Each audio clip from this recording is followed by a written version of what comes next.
Hello and welcome to this Pharmarum podcast and this episode of our DMPK Inside podcast series. My name is Elnaz Gozalpour. I'm a member of DMPK consultancy team, which is part of our UK-based integrated drug discovery platform. Today, I have the honor of talking to Dr. Elena Puris and Dr. Mikko Gynther. Hello both. Thank you for joining us today for the podcast. Hi, Elnas. Nice to be here. Hello. Thank you for inviting us for this podcast. Thanks. By the way of introduction, Elena is an associate professor in neuropharmacology and senior researcher at the University of Eastern Finland. During her PhD at the University of Eastern Finland and postdoctoral research at Heidelberg University, Elena developed a strong interest in blood-brain barrier transporters and their roles in drug discovery and disease pathogenesis. She has a multidisciplinary background in drug development and over 15 years of experience in academia and the pharmaceutical industry. Elena's main research focus is membrane transporters and their impact on drug delivery and biochemical process in health and pathological conditions. We have Mikko Gynther, Associate Professor in Biopharmacy and also senior researcher at the School of Pharmacy, University of Eastern Finland. Mikko obtained his PhD in pharmacy at the University of Eastern Finland on the topic of utilizing glucose and amino acid transporters for the CNS delivery of the prodrugs. Mikko has extensive experience of 20 years in transporters-mediated drug delivery and pharmacokinetics research. Mikko's current research is focused on transporter-mediated drug delivery into the brain and cancer cells and utilizing proteomics to investigate disease-induced changes in drug transporters and enzymes. Elena, Mikko, before we talk about some of your recent work, I wonder if you could share a bit with us how this journey of connecting drug transporters with drug delivery into the brain began for you. What inspired you? I first became interested in this topic during my master's thesis, which was around 2004. So back then I was reading a lot of publications which criticized the approach of optimizing drug delivery to the brain by increasing the lipophilicity of the drugs. And back then it was already shown that this increase in lipophilicity actually increases the total brain concentration of the drug by increasing non-specific binding to the brain tissue. And this causes that the free drug concentrations in the brain are actually not increased at all. So how this connects to transporters is that transporters can facilitate blood-brain barrier permeation of hydrophilic compounds also. So utilizing them for BBB permeation would allow us not to increase the lipophilicity of the drug, so we would avoid this increased non-specific binding to the brain. And then in my PhD thesis, I investigated the possibility to utilize glucose and amino acid transporters for increased brain delivery of drugs by utilizing prodrugs. And this was a very interesting topic as it allowed me to investigate all the processes that are involved in this brain delivery, not just how these transporters facilitate the blood-brain barrier permeation, but how they also facilitate the intrabrain distribution of this unbound drug and where this parent drug is released in the brain and so forth. So this was a very interesting topic for me. Yeah, thank you. Elena, would you please share your story with us? I've always been interested in drug pharmacokinetics and how to quantitatively estimate drug delivery into the brain. And of course, transporters are the key players in drug distribution. And by the time I started my PhD project in 2016, there had been more knowledge generated about the blood-brain barrier transporters, their expression in the brain, and also substrate specificity. And by that time, the myriads of prodrugs targeting transporters for drug delivery to the brain have been developed. In addition, I was very much inspired by significant advancement in the neuropharmacokinetics field made by Professor Margareta Hammerlutudenaes and Professor Elisabeth Delange and also Rena Lorien, whose work became the basis of my PhD work. Thus, in my PhD thesis, I tried to apply pharmacokinetic principles, which I learned from their work, to establish a workflow for developing transporter-mediated prodrugs for drug delivery to the brain. Okay, thank you. Interesting. So recently, yourself, Elena and Mikko, both of you, and your colleague Gerd Fricke published an article entitled "Targeting Transporters for Drug Delivery in the Brain, Can We Do Better?", which was part of the publication in 2022 in a special edition of Pharmaceutical Research, recognizing the work of Professor Margareta Hammerlund-Udenes. Sorry for any wrong pronunciation. This is a comprehensive summary of literature. And perhaps you could share some of your reflections on the key themes of this publication, how you brought all these information together, and if you kind of categorized them in a key theme, how you would do that. Yes, we were honored to be invited to contribute an article to this special issue dedicated to Margareta, who of course played a significant role in development of me as a scientist, but also I'm sure other scientists as well. And for a long time, me and Mikko had the idea of writing a review article about transporter-mediated drug delivery to the brain. And this review article, what you mentioned, was aimed to not only summarize the reports of drugs, prodrugs, and nanocarriers developed to utilize transporters for drug delivery to the brain, but to actually critically evaluate the studies and maybe shed light on current knowledge about the approach, and also to find the research gaps for the future studies. And as it said, for this much wisdom, there is much sorrow. While collecting the information for this article, we realized that although many studies were performed, there are little useful information for understanding this approach. And therefore, in the end, the idea was to provide a systematic workflow for developing transporter-utilizing drug delivery systems to the brain, to help scientists to perform their experiments while developing these drug delivery systems targeting transporters at the blood-brain barrier. Good, thank you. Mikko, what your thoughts are about this? Yes, so our aim was to understand why although this approach seems very promising, this targeting transporters for brain delivery, why there aren't any successful applications in clinical use yet. And we know that there are more than 100 transporter-targeted drug delivery systems published to date, but still there is a lack of success really here. So to understand why is it so, we first laid out some basic parameters that we think that are crucial to be investigated in order to tell that can we reach enhanced brain delivery by these transporter targeting drug delivery systems. And then we looked into literature to see how many of these articles or reports about these drug delivery systems actually have studied these basic parameters, which in our opinion should be studied. And we found that the available information was very scattered.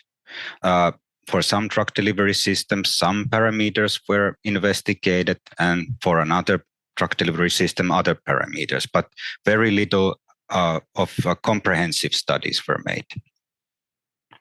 And for example, I can tell that very important feature that should be investigated is the capability of these drug delivery systems to bind and interact with the targeted transporter. But this was very poorly investigated in many of the studies. And another key thing missing was the thorough investigation of brain pharmacokinetics. So there were these key parameters which lacked evidence in many of these studies that we found. Yeah, thank you. I think you touched the basis of my next question as well. As you mentioned in this comprehensive review that you've gathered together, there are stories of kind of unsuccessful application of transporters in drug discovery as well. Would you be able to mention or list the reason behind that? Why is it because of lack of knowledge? Are there any other reasons? I know, Mikko, you touched some of the reasons for that. Why it hasn't been successful yet? The main idea of transporter-mediated drug delivery is to design a drug, prodrug, or nanocarrier that the targeted transporter at the blood-brain barrier will recognize to deliver the drug across the blood-brain barrier by using this transporter.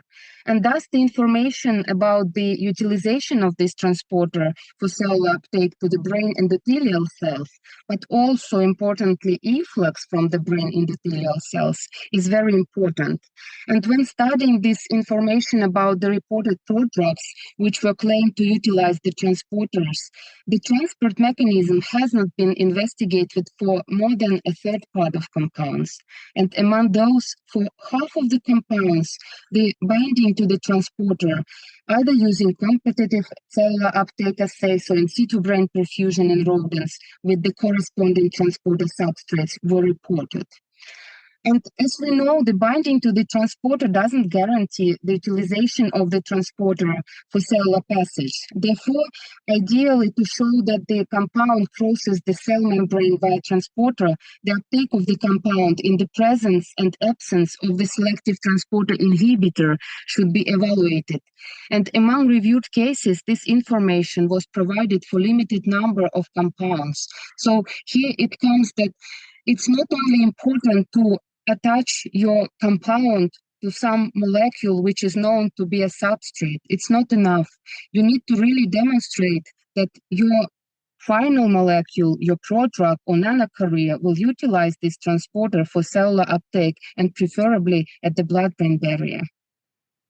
Yeah, thank you very much. Mikko, do you have anything to add, or you think? Yeah, I can maybe add a bit on the perspective of nanoparticles and liposomes. So there the situation was even worse when you look at this, how it was investigated, whether they actually utilized this targeted transporter or not.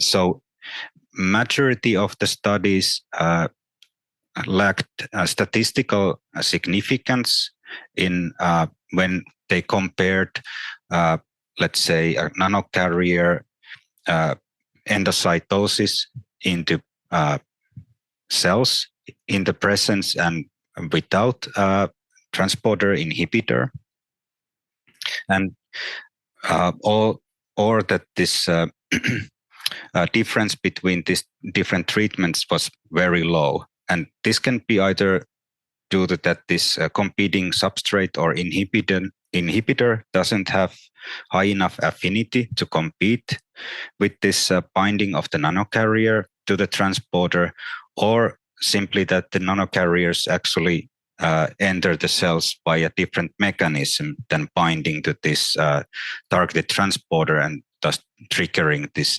endocytosis process. Yeah, good. Thank you very much. I would like to add to what Mikko said, that another important aspect of the transporter-mediated prodrug and nanocarrier drug delivery strategy is knowledge about the mechanism of the release of parent drug and also site of the release of parent drug within the brain. And this information was practically missing for the majority of studies what we reviewed in our article. And I think that the main reason for that is the main focus of the researchers still has to investigate the mechanism of transport, although the another important step, release of parent drug, is still missing, and this mechanism is really important. So in fact, transporter-mediated drug delivery is not only delivering of prodrug or nanocarrier, but also release in correct place. Therefore, there are many techniques available, such as pharmacokinetic studies combined with cerebral microdialysis, but these are very laborious techniques, and maybe this fact that these laborious and time-consuming techniques is the reason why this information wasn't reported for the compounds which we were reviewing. Yeah, I think you've provided very comprehensive list of subjects for next generation research. Thank you very much for that.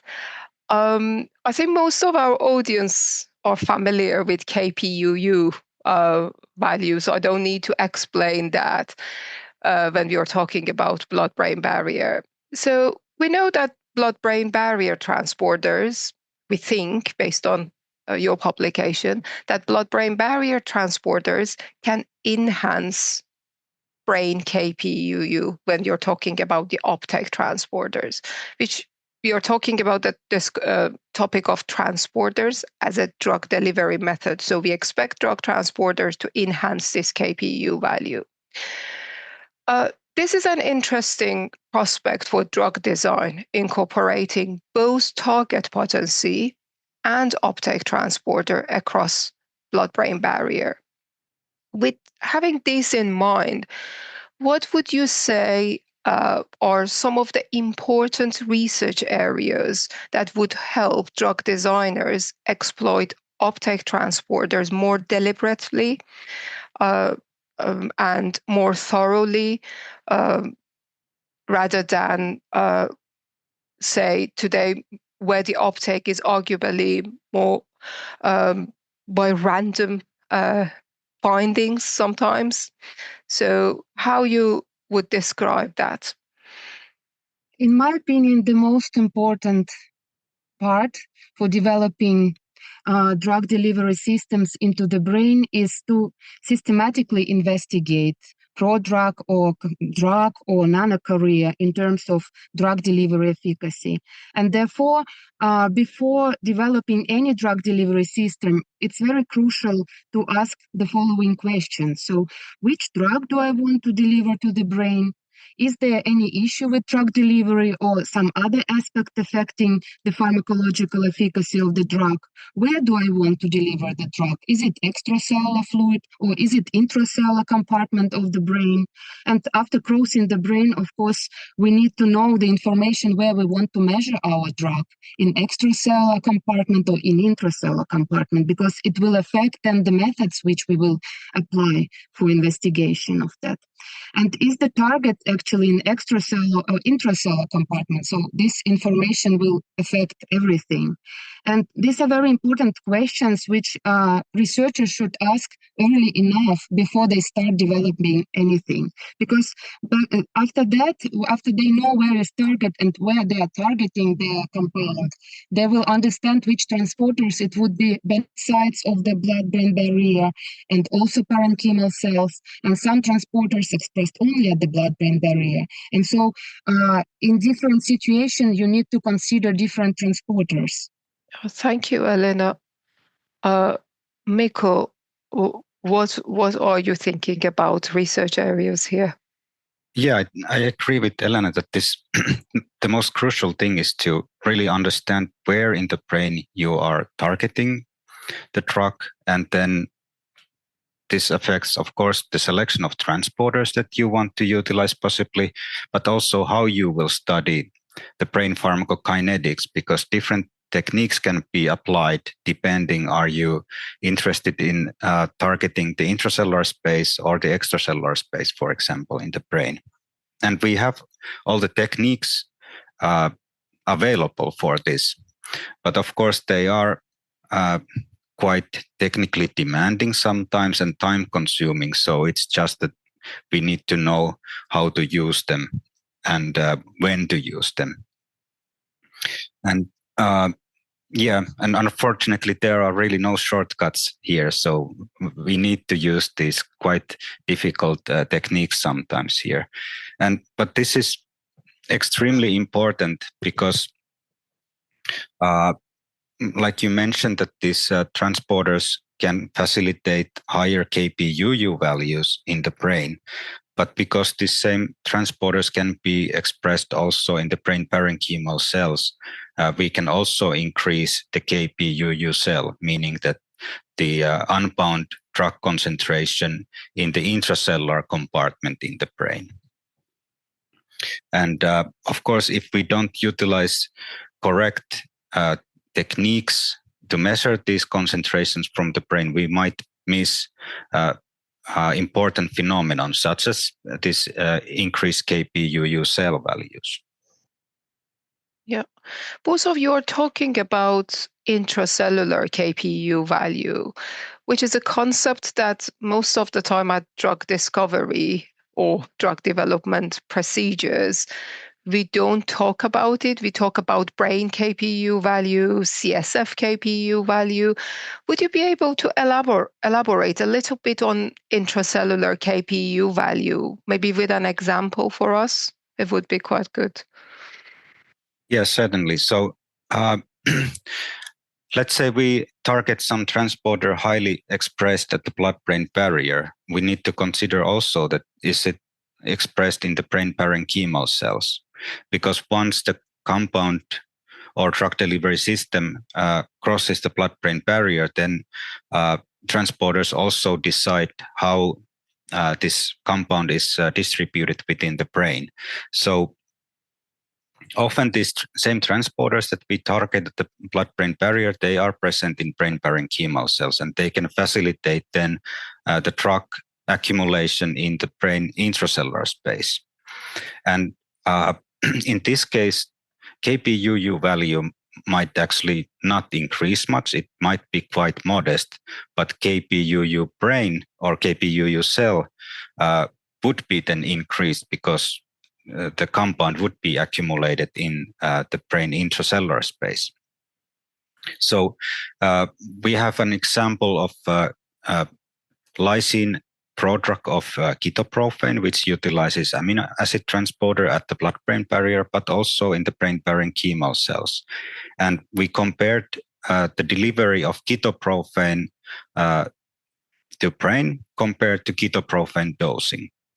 And we didn't find much of difference in kPUU values between the released ketoprofen and ketoprofen dosing, but there was more than 100-fold higher kPUU cell for ketoprofen released from the prodrug compared to ketoprofen dosing. And if we would have been only investigating the kPUU value, we would have completely missed this increased accumulation to the intracellular site, which is actually the target site of ketoprofen in the brain. I could support Mikko with another example, which we also observed similar phenomena with phenylalanine prodrug of ketoprofen, which was also targeting amino acid transporter at the blood-brain barrier.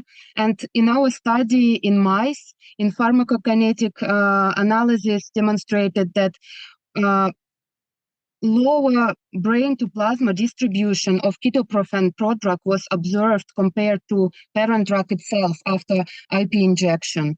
And someone would think that probably this prodrug is not effective and maybe not to go with this prodrug for another studies. However, when we used the brain slice method and investigated intrabrain distribution for this prodrug, we found that kPU cell value was higher than unity for this prodrug, meaning that there is active uptake in intracellular compartment of the brain.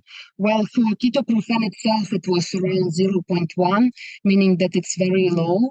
And of course, we observed much higher release of the ketoprofen in the brain, which was like distribution of released ketoprofen in mice between brain to plasma was much higher compared to parent drug dosing.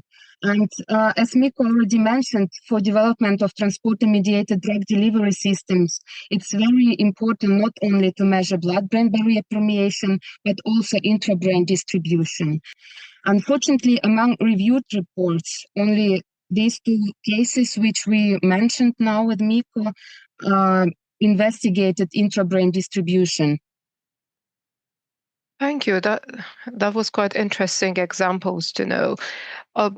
You know, when you're talking about brain compartments and also intracellular KPU value, what do you think the key and emerging technologies are in this area? Because every day we are observing different technologies coming on board. So for this purpose, what would be usable?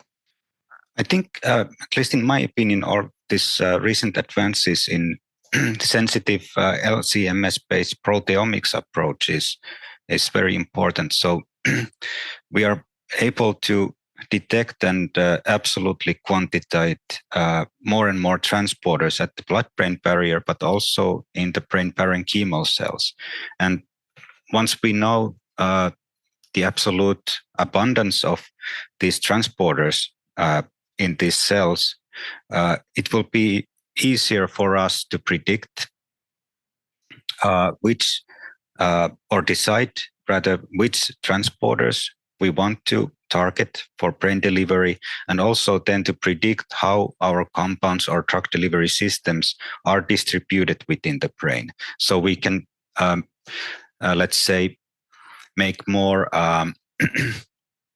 rational decisions on the selection of the targeted transporters. In my opinion, important part here is to educate scientists in terms of how to apply various techniques for evaluation of drug delivery efficacy.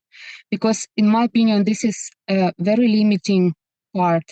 And currently, as Mikko already mentioned previously, that all the methods are available, and among those, cerebral microdialysis technique combined with pharmacokinetic study is still a gold standard method for evaluation of drug delivery efficacy to the brain.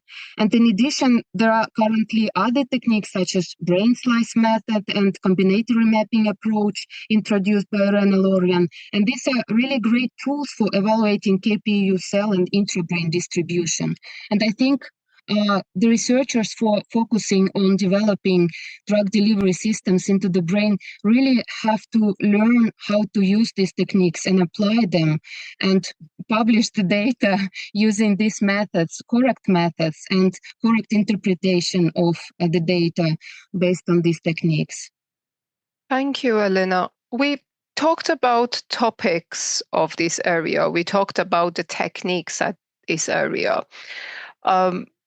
Let's look at it from drug design perspective. The aim of drug design is to treat diseases. What do we know about the impact of diseases on the expression of blood-brain barrier transporters? What is the latest knowledge about that? Yeah, the changes in functional expression of transporters at the blood-brain barrier in pathological condition can indeed affect drug delivery to the brain in the disease state. And therefore, I think it's very important that we understand what are the changes in various conditions at the blood-brain barrier in targeted transporter expression. And then we can translate this knowledge from health to the disease state. And the majority of compounds targeting blood-brain barrier transporters have been tested in healthy animals. Like it's common to do pharmacokinetic studies in healthy animals. However, our recent studies in AD rat and mouse models revealed significant alterations in several nutrient transporters, including amino acid transporter and glucose transporter, which are currently a hot topic for targeting at the blood-brain barrier, and which were mainly used for targeting at the blood-brain barrier. And importantly, we have seen that the changes at the blood-brain barrier transporter expression were model-specific and dependent on the stage of the disease. So it makes the picture even more complicated. So you need to understand which disease you want to treat, but also at which stage of the disease you want to apply your approach. And unfortunately, the quantitative information about the changes in expression of the blood-brain barrier transporters in various diseases in humans still limited. Therefore, I think more knowledge should be collected on this. And importantly, what we also observed that there are sex differences in changes in expression of blood-brain barrier transporters, which make the situation even more complicated. So it's very important to deep into this area, and with new available methods such as liquid chromatography, mass spectrometry, proteomics, we can really understand better quantitative changes in transporter expression and how to correlate them between various models and disease states, and to help translatability of the data. Thanks. It's quite interesting subject. I need to move on to the next question of me.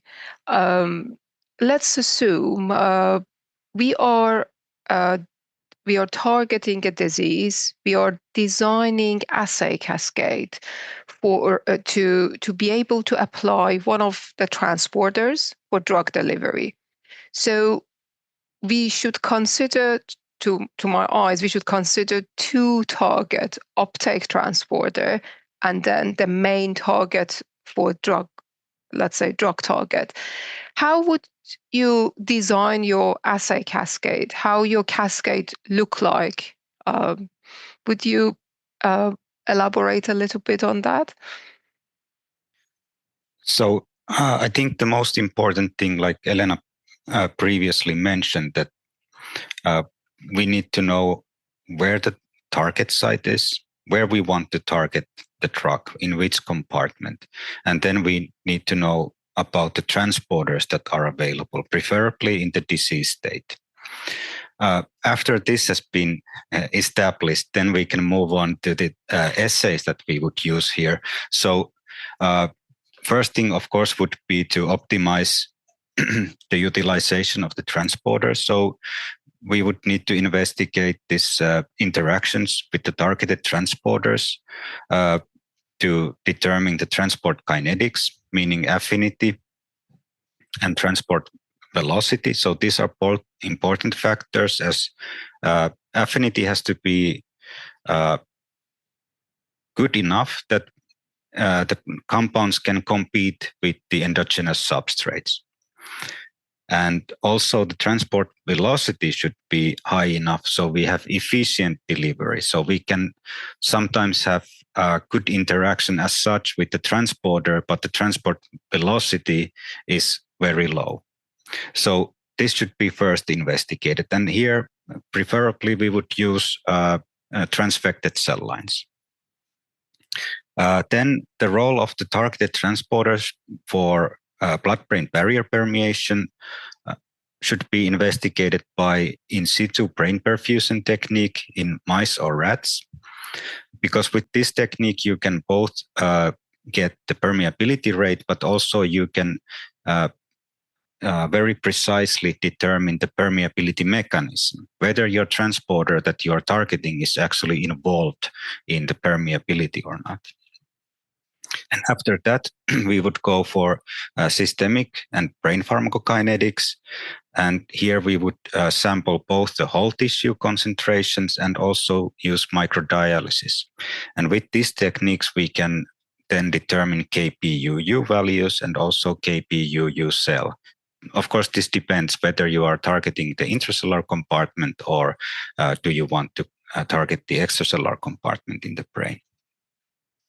And importantly, we would also sample the off-target tissues, because when we target transporters, we don't only change the blood-brain barrier permeation, but we also affect the systemic pharmacokinetics. So we can also, for some reason, also possible that we increase the delivery to some off-target tissue. So this should be checked definitely. And like Elena mentioned earlier, that these pharmacokinetic experiments should be done in a relevant disease model. Thank you. I would like to continue. It's an interesting topic. But before wrapping up the podcast, because we're also time limited, both of you, do you think there are any important translational aspects that you need to address here? And if there are, how you would achieve those translational aspects in this area? Yes, indeed. There are many translational aspects which needs to be considered by developing transporter-mediated drug delivery systems to the brain. And first of all, as it has been mentioned, functional expression of transporters at the blood-brain barrier and parenchymal cells should be investigated in disease state. And moreover, recently we observed sex differences, as I mentioned. So in these terms, it's preferable that sex differences are also investigated, and then correct model is used for evaluation of drug delivery efficacy. And importantly, not to forget that, as I mentioned before, that the first step is to cross the blood-brain barrier, but then the second step is to release the parent drug at site of action. And therefore, there is another aspect, translational aspect, such as release of the prodrug, for example. So we need to know what is the mechanism. So if it's enzymatic biotransformation, then we need also to understand translational aspects and species differences in release of the parent drug. I can give maybe an example to this last point that Elena made.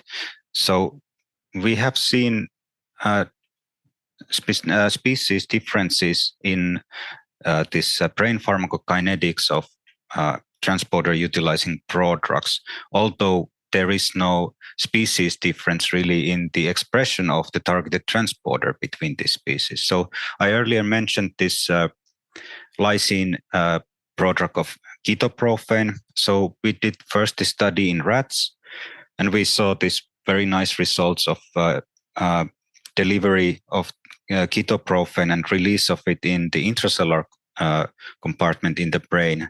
And when we repeated this study in mice, we actually didn't see any released ketoprofen in the brain intracellular compartment.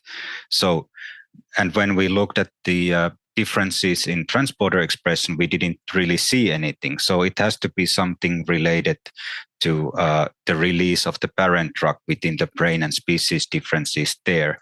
And if we can see this kind of high and significant differences between mice and rats, we can assume that there can be really differences also between these rodents and rodent models and then human situation. Thank you very much. Unfortunately, we've come to the end of the podcast. Elena, Mikko, it was a pleasure to talk to you. Thank you very much. It was very insightful and informative.